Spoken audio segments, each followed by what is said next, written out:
मेरे सभी किसान भाइयों को नमस्कार। मेरा नाम है नितेश जैन और आप सबका स्वागत करता हूं मैं अनाज के इस ऑफिशियल यूट्यूब चैनल पे। दोस्तों, आज के इस वीडियो में हम आपको जानकारी देंगे क्रिस्टल कंपनी की टिल्ट दवाई के बारे में। जी हां दोस्तों, टिल्ट दवाई के बारे में ये वीडियो के माध्यम से आपको इस दवाई की पूरी उपयोगिता बताएंगे कि कौन कौन सी फसल में आपको ये दवाई उपयोग में लेनी है और कौन कौन सा इसमें टेक्निकल है। जी हां दोस्तों, टेक्निकल नाम के साथ साथ में इसकी डोज कितनी लेनी है, कितने एकड़ पानी में इसका घोल करना है और कितने लीटर दवाई आपको कितने एकड़ में करनी है, कौन सी फसल में करनी है, तमाम महत्वपूर्ण जानकारियां देंगे वीडियो के मध्य में, महत्वपूर्ण बातों के हिस्से में। और वीडियो के अंत में दवाई करते समय आपको क्या क्या सावधानियां रखनी चाहिए, उन सब के बारे में भी जानकारी देंगे। तो दोस्तों, अगर वीडियो आपको पूरा देखने के बाद पसंद आए तो वीडियो को शेयर करना बिल्कुल भी ना भूलें और वीडियो को तो लाइक आप अभी भी कर सकते हैं। आइए दोस्तों, शुरुआत करते हैं उपयोग से कि टिल्ट का उपयोग आप मुख्य रूप से केला, जौ, चुकंदर, कॉफी, मूंगफली, मक्का, जई, अखरोट, राई, गन्ना, गेहूं की फसल में कर सकते हैं। या दोस्तों, बताई गई तमाम फसलों में आप टिल्ट का उपयोग कर सकते हैं। क्यों कर सकते हैं दोस्तों? क्योंकि इसका टेक्निकल नाम है प्रोपिगोनाजोल 25% ईसी। जब भी फसल में, गेहूं की फसल में करनाल बंट रोग आए, धान की फसल में जो गर्डा जो बोलते हैं हम, चावल, जो नीचे आप फोटो भी देख रहे हैं, शायद इसमें नाम नहीं है गर्डा का, लेकिन आप इसको चावल में भी उपयोग कर सकते हैं। चावल में जब दाना बन रहा हो, जब भाले आ रही हो, पोटे आ रही हो और पोटों में दाना बन रहा हो, उस समय आपको प्रोपिकोनाजोल का इस्तेमाल करना है। दाना चाहे गेहूं हो, चावल हो, धान हो, मूंगफली हो, सोयाबीन हो, कोई सी भी फसल हो, दाना बनते टाइम अगर आप इसको कर देते हैं दोस्तों, तो चमत्कारिक परिणाम आपकी फसल में इसको देखने को मिलता है। और बात करते हैं कि इसकी डोज कितनी लेनी है, तो दोस्तों मात्र 200 ml प्रति एकड़ के हिसाब से आपको इसकी डोज लेनी है। 200 ml प्रति एकड़ के हिसाब से अगर इसकी डोज लेते हैं तो दोस्तों एक एकड़ में जो 16 लीटर वाला स्प्रे टैंक होता है वो आपको 10 लगाने हैं और एक स्प्रे टैंक में आपको मात्र 20 ml दवाई लेनी है। ये बातों का आप बिल्कुल ध्यान रखिए दोस्तों। अब बात कर लेते हैं दोस्तों महत्वपूर्ण बातों की।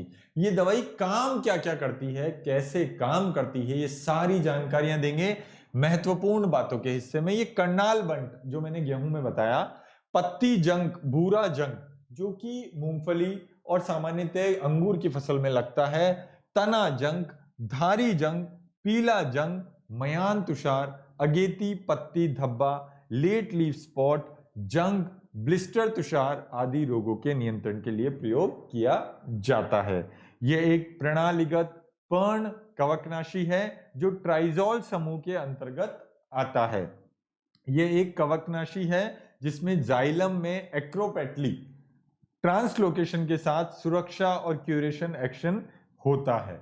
और दोस्तों साथ ही साथ में इसमें बेसिडोमाइसिड्स, एसिडोमाइसेट्स और ड्यूटेरोमाइसेट्स, तीनों तरह के माइसेट्स हैं जो किसी भी कवक के कारण होने वाले कवक रोगों की एक विस्तृत श्रृंखला के खिलाफ व्यापक स्पेक्ट्रम गतिविधि करता है। और कोई सा भी फंगस हो दोस्तों, कोई सी भी फफूंदीनाशक आपके बीमारी लगी हो खेत में, ये सब को जड़ से उखाड़ फेंकता है, पौधे को हरा भरा, निरोगी और बहुत ही ज्यादा चमकदार, रोग प्रतिरोधक शक्ति बहुत ज्यादा बढ़ जाती है पौधे की, जिससे पैदावार भी बढ़ता है और पौधे का स्वर्गीण विकास होता है। ये कम स्तनधारी विषाक्तता का है और मधुमक्खियों, लाभकारी कीड़ों या वन्य जीवों को प्रभावित नहीं करता है। बेहतर परिणामों के लिए चिपको का इस्तेमाल आपको जरूर करना है। आप कोई सी भी फसल में कर रहे हो, चाहे कोई सी भी अवस्था में कर रहे हो, चाहे बारिश हो रही हो चाहे बारिश नहीं हो रही हो, आपको चिपको का इस्तेमाल हर बार करना चाहिए। जी हाँ दोस्तों, ये थी तमाम महत्वपूर्ण जानकारियां। अब आपको ये जो मैंने बहुत सारे नाम लिए थे ना, करनाल बंट, पत्ती जंग, भूरा जंग, तना जंग, धारी जंग, पीला जंग, म्यान तुषार, अगेती पत्ती धब्बा, ये नाम हर किसी को नहीं पता होते हैं और ये वीडियो पूरे भारत में नहीं पूरी दुनिया में जा रहा है। तो सब जगह सब रोगों का नाम अलग अलग नाम से बोला जाता है। इसी की ही कड़ी को तोड़ने के लिए हमने ये नई स्लाइड चालू करी है जिसमें हम आपको ये बता सकें कि कौन सा रोग किस तरह का दिखता है। या दोस्तों आपको नाम भी याद करने की जरूरत नहीं है। अगर आपके बताए गए इन रोगों में से कोई सा भी रोग आपकी फसल में आता है तो आप बेझिझक टिल्ट दवाई का स्प्रे कर सकते हैं बताई गई डोज के हिसाब से। अल्टरनेरिया लीफ स्पॉट इसको बोलते हैं दोस्तों, लीफ ब्लाइट, कोमल फफूंदी जो अंगूर में लगता है, खस्ता फफूंदी, चिपचिपा तना झुलसा, ring spot, late blight, target spot, सफेद जंग। ये तमाम तरह की फंगस किसी भी फसल में अगर लगती है तो आप इसको बेझिझक इस्तेमाल कर सकते हैं। फायदा बहुत ज्यादा होगा दोस्तों। ये क्वालिटी के साथ साथ क्वांटिटी भी बढ़ाता है, पैदावार भी बढ़ाता है दोस्तों। इसलिए ध्यान रखिए जब भी हो लगा कोई फंगस तो उपयोग करना है टिल्ट दवाई का।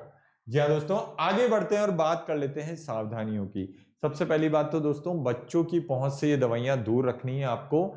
दवाई अगर तरल फॉर्म में हो, लिक्विड फॉर्म में हो तो बॉटल को अच्छे ढंग से हिलाने के बाद में ही उपयोग में लेना है। और दवाई छिड़काव करते समय कभी भी कुछ खाना पीना नहीं है। लेकिन भूखे पेट कभी दवाई का स्प्रे नहीं करना है। अच्छी नमी में ठंडे वातावरण में सुबह के समय और शाम के समय ही आपको दवाई का स्प्रे करना है। दिन में स्प्रे करने से बचना है।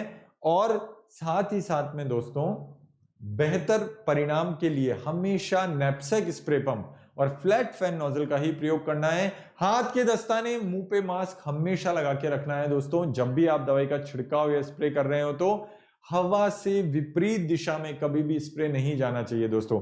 जिस दिशा में हवा बह रही है उसी दिशा में आपको स्प्रे करना है ताकि दवाई की एकमात्र बूंद भी वेस्ट नहीं जाए, दवाई बिल्कुल भी वेस्ट नहीं हो, आसपास के खेत में जाके ना लगे और दवाई का बिल्कुल सटीक परिणाम वहीं पर आए जहां पर आप दवाई का स्प्रे कर रहे हैं। आपके मनुष्य शरीर पर भी दवाई वापस आकर नहीं लगनी चाहिए।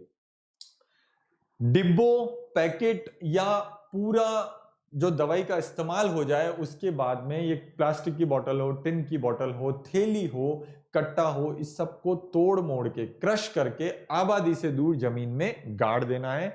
रिसाइकल आप कराना चाहते हैं तो इसको बढ़िया से धो के आप किसी कबाड़ी वाले को भी बेच सकते हैं।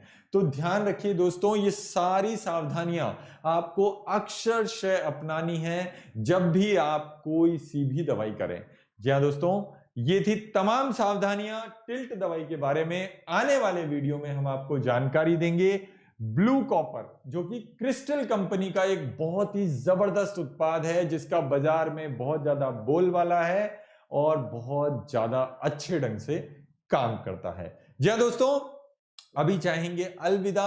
अगर आपको ये वीडियो पसंद आया हो, इंफॉर्मेशन अच्छी लगी हो और कहीं ना कहीं आपकी खेती की समझ में थोड़ा सा भी इजाफा हुआ हो तो प्लीज हमारे चैनल को लाइक करिए, हमारे चैनल को सब्सक्राइब करिए और नोटिफिकेशन का घंटी वाला बेल आइकन जरूर दबा लीजिए दोस्तों, ताकि आने वाले वीडियोस की जानकारी आपको नोटिफिकेशन के माध्यम से मिलती रहे और आपका और हमारा साथ ऐसे ही बना रहे। दोस्तों नमस्कार।